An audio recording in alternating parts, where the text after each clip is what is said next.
G'day guys, Sam here. I'm in the bush right now. I've got my car behind me. I've parked up in a bit of a spot. I've never been here before. I'm just doing a bit of exploring. I pretty much just found this little four-wheel drive track off the side of a road. And yeah, I'm near the central North Island. And yeah, gonna do a little bit of hunting around here. So I'm sleeping in my car because I found out the back seat, like the seats can actually fold back heaps. So I haven't even brought a tent or anything in. Yeah, I'm just gonna see if there's any deer around, I suppose.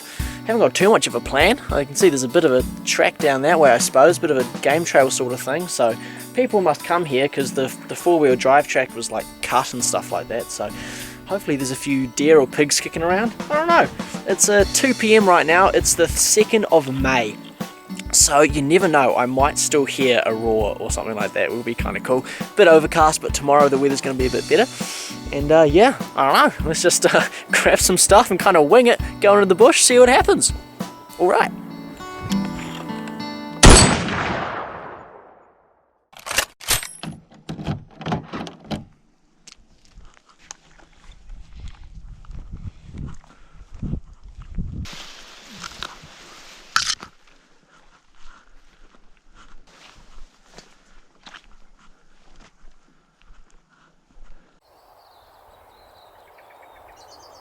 I haven't come very far from the car at all, and I've ended up in this scrubby sort of stuff with heaps of beautiful big clearings all around. There's actually a bit of sign around here too, which is really nice.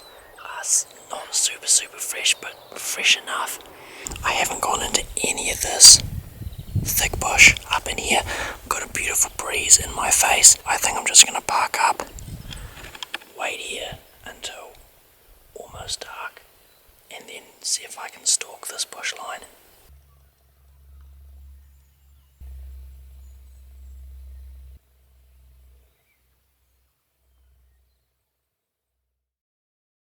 Alrighty, back at the car. No luck this evening, unfortunately. Didn't even spook anything, but saw so much sign, like deer and pig sign, and a lot of it real fresh, like over the last couple days. So I am really hopeful for this place. The plan is have some dinner or whatever, go to bed tonight, wake up first thing, stalk through those clearings tomorrow morning. Hopefully something has moved in, you know, into that area overnight. That's the theory at least. So anyway, cook up some food. I'll see you fellas first thing tomorrow. Alrighty.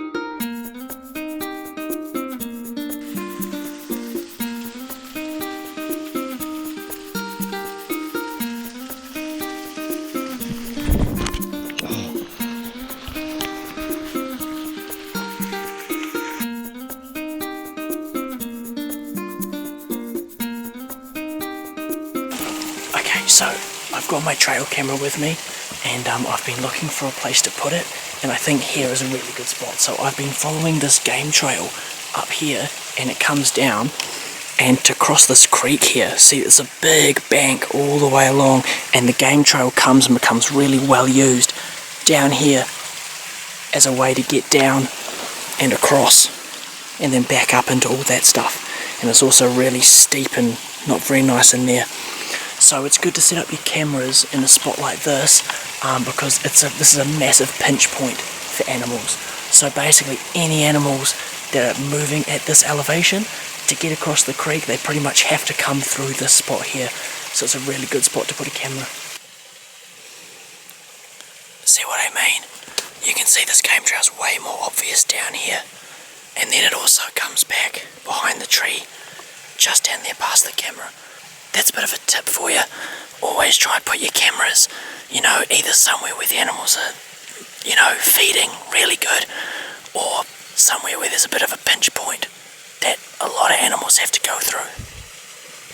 Right, let's keep hunting.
Oh my god. You wouldn't read about it. What the heck just happened? This is insane. I'm so stoked. Oh my god, I was gonna be happy shooting a yearling or like a pig or something. I actually saw a pig. I spooked a pig not too far down the hill. But what the hell? They must still be rutting. Like, he smells, man. He smells, and he was following that hind and stuff. So yeah, it's so funny. So it's opening weekend for duck hunting right now, for duck shooting. I've been hearing gunshots all morning, and now I'm able to add to the tally. Look at this thing. This is crazy. I literally was like, I was actually boosting up the hill just to get up and over to go into the next saddle, because I thought the next saddle looked really good. And then yeah, I just caught a whiff of, it would have been this dude. The wind was in my face. The wind has been swirling all day, but thankfully this time it was in my face, and it literally stopped me in my tracks. Like, I smelt it. I fully just froze, and then just slowly turned the GoPro on and waited. And then frickin' yearling, hind, I could hear him thrashing up something. He's got a bit of like moss and stuff on his antlers, so he's still rubbing up against trees, and I could hear it. And yeah, sure enough, he just came walking out, and it took a while until I could see his head. I started, my heart's just going boom, boom, boom, boom, boom. I saw his head, saw his antlers, saw his, his head and his neck, and I was just waiting for him to take one more step. Sure enough, he did, and boom, and he only ran 40 meters, and thankfully it was a nice good blood trail. I could hear him run, and I thought I heard him fall over, and yeah, turns out I did. So, you little beauty. Oh my god, this is insane. Okay, yeah, time to start the butchery. Whip his back steaks off, debone his back legs, and yeah, of course the head. Okay, right, time to get to it. Alright, so check this out. This might be common knowledge to a lot of you, but this is something that I just recently picked up, and I think it's awesome. So usually when I'm wanting to take the back steaks off, I would run the knife along the spine to skin it first, and then like butterfly it, kind of go one side, one or the other. But I just saw the other day on, who was it? Oh, I can't remember the name of his channel. He's the dude, his name's Saxon, the fella from the South Island who, hunts stuff with a bow all the time. He did his video with Tasman from NZ Wild Adventures, that crazy fella who does all the, carries like a meat grinder and stuff up a mountain. Anyway, so they did like a collab video the other day, and I just saw that for skinning, they, instead of butterflying it to, get the skin either side, they just took a chunk out here.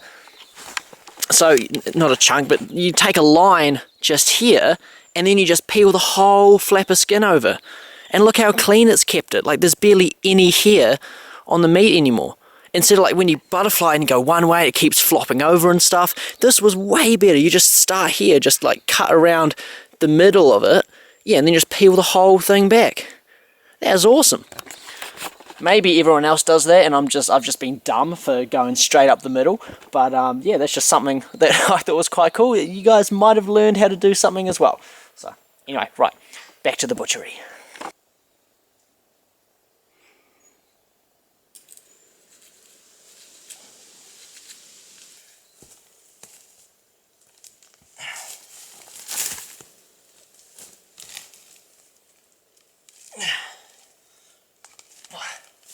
Stuck in the ground. Here we go. Because the antlers is so rounded, it was like tucked under the body. Okay, got it off though.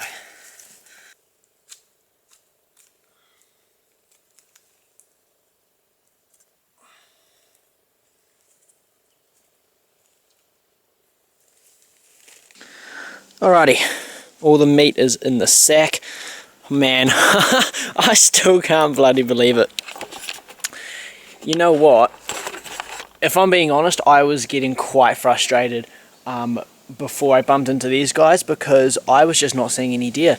Like, I think I spooked. I saw a hind and a spiker following a hind first thing in the morning at those clearings, but it was at a faraway clearing. I just saw them go across. I couldn't get a shot or anything and couldn't stalk up to them. And then, like, hours later, I bumped another hind and yearling and then saw that pig. But the wind was swirly and I was seeing so much sign, but just not as many animals as I was expecting.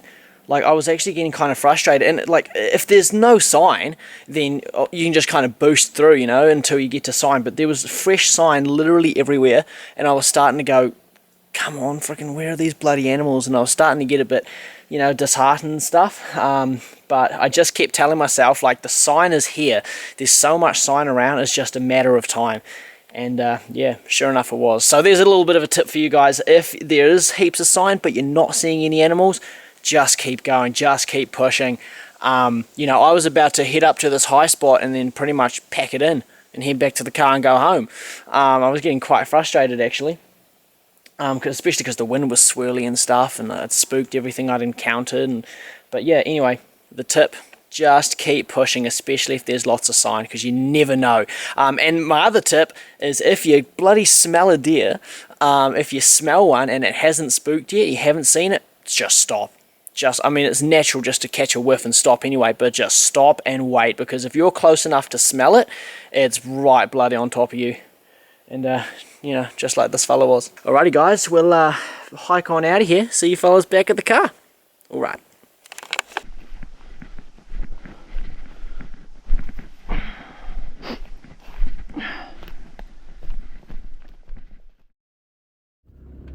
Alrighty guys, I'm finally back in the car. Yeah, that was a bit of a slog, but we got there in the end. I literally got in the car, started driving, realised I hadn't even recorded a bloody outro, so I don't know where the camera is, so I'm recording with my phone. But yeah, got all my stuff. This is my sleeping arrangement with a pillow up there. Actually, it wasn't too bad. It was actually really comfortable. I had a wicked sleep. Anyway, right, stag head is in the back, same with the meat. Thankfully the sun's low enough where the ute tray is in the shadows, so hopefully that's going to help cool the meat down a bit more with some breeze going over the top and stuff. Bloody hell, the radio just died. Anyway guys, I'm going to wrap the video up here, so thank you guys so much for watching. Hope you enjoyed. Don't forget to follow NZ Chronicles on Instagram if you want. And yeah, I gotta drive on back home, so see you fellas in the next one. See you later.